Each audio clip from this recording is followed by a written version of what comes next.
All right, so we are going to do this. We are making some Singapore noodles in this video here, making some Singapore noodles for the freezer. Really, for freezer meals. That's what we'll call it, freezer meals. So what I have in there right now is two chicken breasts that are sliced very thinly with a little bit of sesame oil, and we're just frying those up. That is all you want to do here. I have a wok. This is, what kind of wok is this? I want to call it a Tefal, but I can't remember. Anyway, it's a lightweight one that will fit nicely on the stove. So here I am adding one egg, and I don't take the chicken out. I know some people do. I don't. I don't even scramble it beforehand. Sometimes I will. You'll see that in the next video actually. But here we're just frying up the egg. I don't know why I do that with my hand. That's got to be on. It's, it catches my attention and I'm editing videos. I see that and it drives me nuts. Like, why do I do that? Okay, but anyway. So we're cooking up the chicken and we're cooking the egg. We're going to stir it all together now, get everything all nicely cooked because the chicken wasn't fully cooked yet. Okay, so now it is. I kind of did some jumping here, guys. Sorry. So what we're going to do here is we're going to remove the chicken and the egg from the frying pan, set it aside so we can start working on the next part. And the next part is getting the vegetables cooked. I have enough here for cooking 2 batches of this, so that's why I'm doing this. And so in there I have, what do I got in there? 2 carrots peeled nice and thin, and 1 cup of cabbage. Now it also does call for onion and garlic. I don't add any of that because I don't eat it. So what I'm going to do is I'm just stirring it up and I'm going to put a lid on top of it to let it cook down and soften up. Now let's talk about the sauce that's going to be coming on here pretty soon. Oh, that was a chunk of the core I pulled out of there. It was a very small cabbage and I was trying to get every piece of the cabbage I could. Okay, but anyway, now the sauce for it is 2 to 3 teaspoons of curry powder. Now I make my own curry powder because I can't have onion and garlic, but feel free to use any curry powder you like. I used to use Jamaican curry powder actually. I loved it. Okay, so we're putting the chicken and the eggs back in with the vegetables. All right, so back to the sauce here. Oh, wait, hang on. I forgot. We're putting in bean sprouts. I put in half the package of bean sprouts. This is not traditional, but we love bean sprouts, so we put them in there. Okay, so back to the sauce. The sauce is 2 to 3 teaspoons of curry powder, half a teaspoon of turmeric. That's actually what gives the Singapore noodles their signature yellow color is the turmeric. 3 to 4 tablespoons of soy sauce. Now, if you're gluten-free, use tamari. It actually does have less salt in it as well. But also, if you're like me and you can't have soy, use coconut aminos. That is what I used in this. It worked amazing. Okay, and then I added 1 teaspoon of honey, half a teaspoon of, rice vinegar. And that's it. That's all in the sauce. Well, and of course, some ginger. Now I've got some rice noodles in here. They're the hairline. No, they're not. What are they called? Those really thin ones that the name is not coming to me right now. Even though I have it written right in front of me, I still can't even read it. But let's be honest, it's okay. You can use whatever rice noodles you want to use. Now, so I'm getting the rice noodles all mixed up. We're putting the sauce on top, getting it all in there. And then I'm going to fight with the noodles again. This alone takes almost like 10 minutes just mixing the noodles and trying to get everything incorporated. That's why I just kind of spliced it.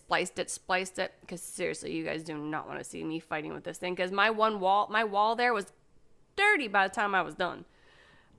But we got it all cleaned up. But anyway, this is what you want to do. And you want to get it heated up once it's done. Like once you have it all mixed together. I found this the best method. Seriously, just take 2 spoons and start mixing it together. It is the best method and the easiest.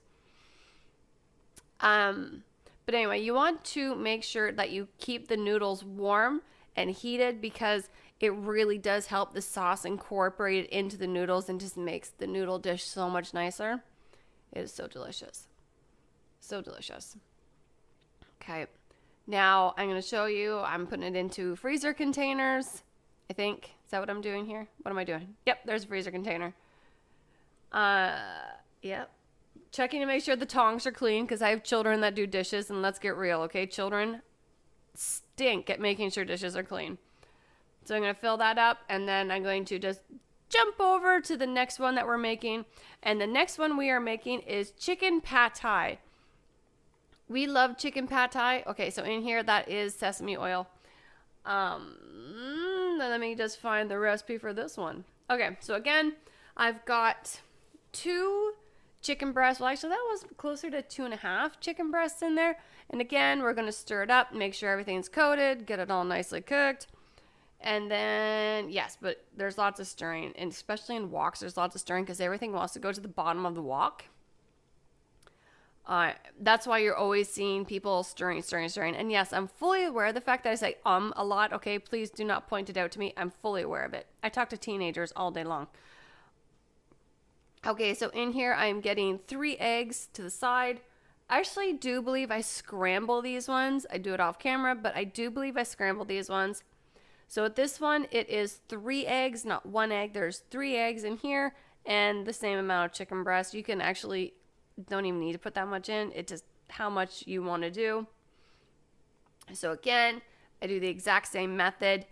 I stir it all together, and my hand goes the exact same way. Why? I don't know. Like, how is that even comfortable? But anyway. So we're just going to stir. And then we mix the chicken in and cook and stir and stir, cook and stir. Oh, okay. No, we just get rid of the chicken. So we're putting the vegetables in. So we got bean sprouts. We've got carrots, cabbage, and green peppers. Traditionally, you put onions and garlic in this as well. But again, because I can't eat it, it is not in this. Now, let's talk about this sauce. This sauce is a little bit different. Okay, so again, I'm doing the same thing here. I'm stirring it up, making sure everything is stirred up. Then I'm going to put a lid on it and let it cook. Okay, so here the sauce. Oh, there we go. I'm already done the cooking on it. Okay. But anyway, we're going to add the chicken back in there. And then we're going to plop the noodles in next, I do believe. Okay, so the sauce for this one, this might seem a little strange, guys, but trust me, I've been making this for quite some time and it's delicious. The sauce for this is 1/4 cup brown sugar packed, so it's a fair bit of sugar. 1/4 cup of soy sauce. So again, use tamari sauce. It has less sodium in it. 2 tablespoons of rice vinegar, 1 tablespoon of lemon juice, and 1 tablespoon of fish sauce. Yes, it is delicious. Make sure you add it. Add some chili flakes to it if you want, or like what I like doing, I add 1/2 teaspoon of chili paste. I did that to both of them. I did find some, I don't have it in front of me, I did find some that has no onion and garlic in it. Okay, now again, also this recipe does call for peanuts. I leave it out. All right, so that's that. Now we're adding the noodles in. These are the thicker rice noodles. I think they're called pho noodles. Pho noodles. That's it. PHO. I think. I don't know. Just ignore what I just said. It's the big noodles. Okay, so again, you want to do lots of stirring. Make sure you get all the sauce in there. Stir it. It takes forever. This is seriously like a really awesome arm workout, making these Singapore noodles and the pad thai noodles. It's an awesome workout for your arms. Okay, so we're done stirring and I let the heat up. Now again, we are getting it into freezer containers, and then once we're done this little clip here, I'm going to end up by showing you everything I got made. And if I remember correctly, I ended up, oh no, hang on. Let's not jump the gun. Okay, wait. Okay, here we go. So I ended up with 5 containers of pad thai, which is there in the front. You can't see me pointing, but that's what I'm doing. I'm pointing right now. And in the back, there is 6 containers. There we go. 6 containers of Singapore noodles. These freeze beautifully. Let them defrost a little bit. Microwave them. You're golden. You got a meal. Hope you guys enjoy.